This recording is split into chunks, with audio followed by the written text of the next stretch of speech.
Le Burkina Faso a encore relevé le défi de l'organisation du Festival panafricain du cinéma et de la télévision de Ouagadougou.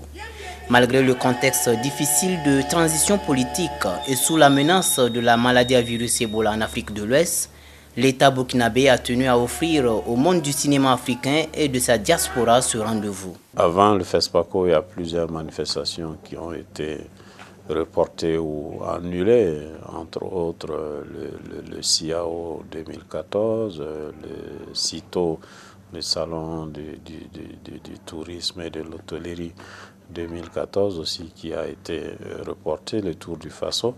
Donc il y a beaucoup de manifestations qui ont été reportées ou annulées à cause de cette maladie donc, à virus Ebola.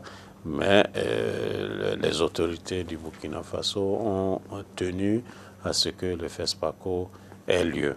Donc à partir de ce moment, c'est vrai qu'il fallait qu'un certain nombre de dispositions soient prises et ces dispositions ont été prises au niveau sanitaire pour la prévention donc, de cette maladie-là.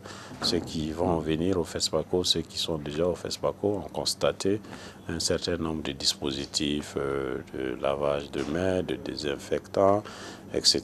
Et il y aura aussi des messages de prévention qui vont être diffusés.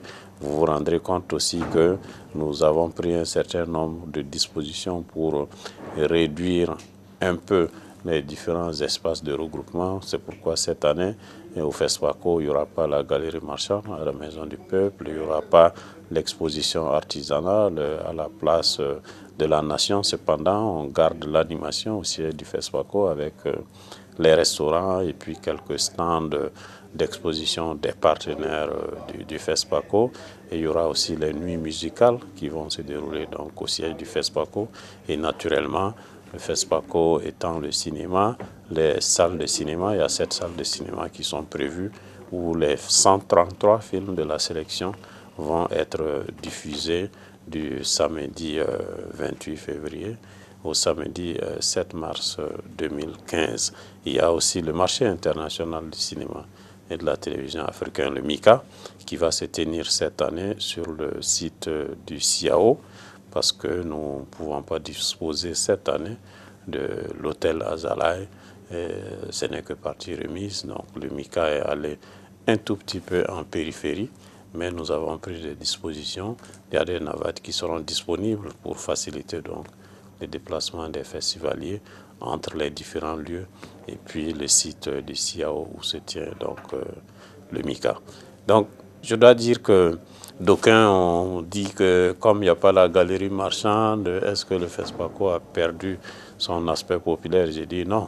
J'ai dit non parce que le FESPACO, dans son essence, est un festival populaire dans la mesure où les salles de cinéma où sont programmés les films de la sélection, ce sont des salles qui sont ouvertes au public, et à tel point que quelquefois les professionnels même se plaignent en disant bon, quand on va dans les salles, c'est la bousculade et tout, est-ce que vous ne pouvez pas organiser des séances destinées uniquement aux professionnels? On l'a fait. Il y a des séances qui vont se dérouler tous les jours à 8 h du matin et ces séances de 8 h du matin sont réservées exclusivement aux professionnels. Mais au-delà, après ces séances, tout ce qui se passe comme séance à partir de 11 h l'après-midi et la nuit, ce sont des séances vraiment ouvertes à tous les publics. Et il y a des espaces tels que l'espace du siège du FESPACO avec les animations musicales, les bars, restaurants, etc. Tous ces espaces-là vont permettre à la population de Ouagadougou, du Burkina et les peuples frères qui viennent d'autres pays de pouvoir communier ensemble autour du cinéma, autour de la culture simplement. Cet effort de l'État burkinabé est très apprécié par les acteurs du cinéma et de la culture africaine. C'est bien parti. Nous avons eu une ouverture remarquable qui allie à la fois le cinéma, les arts vivants à travers la danse contemporaine, les mouvements acrobatiques, mais qui célèbre la joie, l'amitié, la solidarité. Et nous nous réjouissons que le Burkina est tenu à ce que cette édition puisse avoir lieu, parce que dans ce genre de grands événements, quand on rate une édition, on a du mal à remonter la pente. Et je souhaite vraiment beaucoup de courage à l'équipe organisatrice et félicitations à l'ensemble du gouvernement et du peuple burkinabé pour cette remarquable 24e édition. L'ouverture s'est très bien passée, même si c'est moins grandiose que les autres fois. Je pense que mieux vaut faire une petite ouverture que de ne pas du tout en faire, parce qu'on ne croyait pas que le festival allait se tenir cette année. Donc ça nous fait plaisir et nous souhaitons que ça puisse bien se dérouler. Et voilà. Et bien sûr que si on reportait ce festival, ça allait être vraiment pas du tout intéressant pour nous, parce que ça fait plus de 40 ans que le festival existe. On n'a jamais sauté une édition. C'est vrai que nous avons connu des moments difficiles. En plus, avec Ebola à côté, à nos portes, bon, on était très menacés, mais je pense que les autorités ont très bien fait de maintenir ce festival. Cette édition-là, c'est en leur honneur. C'est en conseil de ministres du 7 janvier 2015 que l'État a donné quitus à la délégation générale du FESPACO pour l'organisation pratique de l'événement. Malgré un délai relativement court, les organisateurs ont mis les bouchées doubles pour tenir cette manifestation. Ce qui était un peu difficile, c'est le fait que la confirmation de la tenue du festival ne s'est pas faite assez tôt. Vous savez que c'est au Conseil des ministres du mercredi 7 janvier que la décision a été prise d'organiser le FESPACO dans les dates initialement prévues, du 28 février au 7 mars 2015. Donc ça laissait très peu de temps, il fallait mettre les bouchées doubles.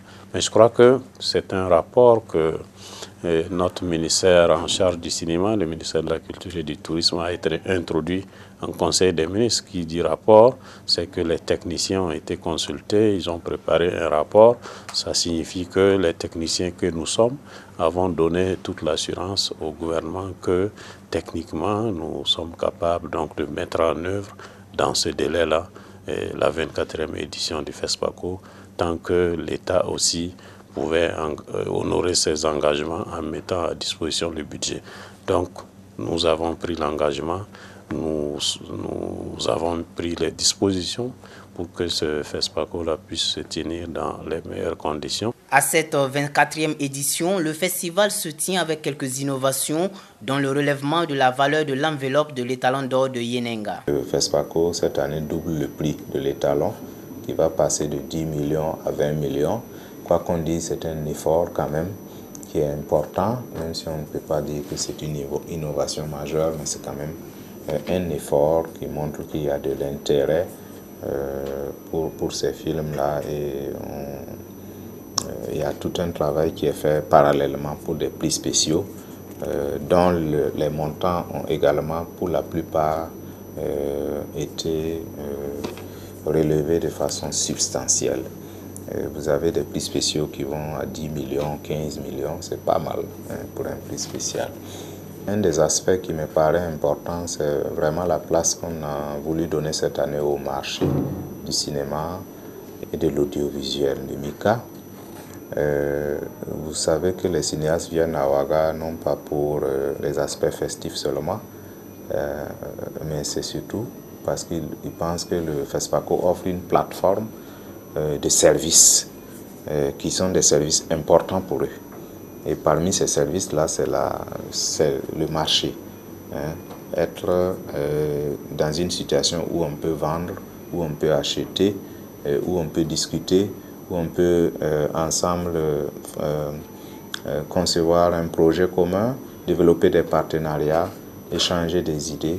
Je pense que c'est tout cet ensemble de choses qui me paraissent être importants et qui font que le fait de placer les professionnels au cœur du festival me paraît être la principale innovation avec le MICA, mais également avec les rencontres professionnelles qui vont se faire pendant toute la semaine, y compris le colloque international dont le thème porte sur le numérique. Le FESPACO 2015, je pense qu'il sera d'un bon cru, avec plein d'innovations, mais dans un nouveau format.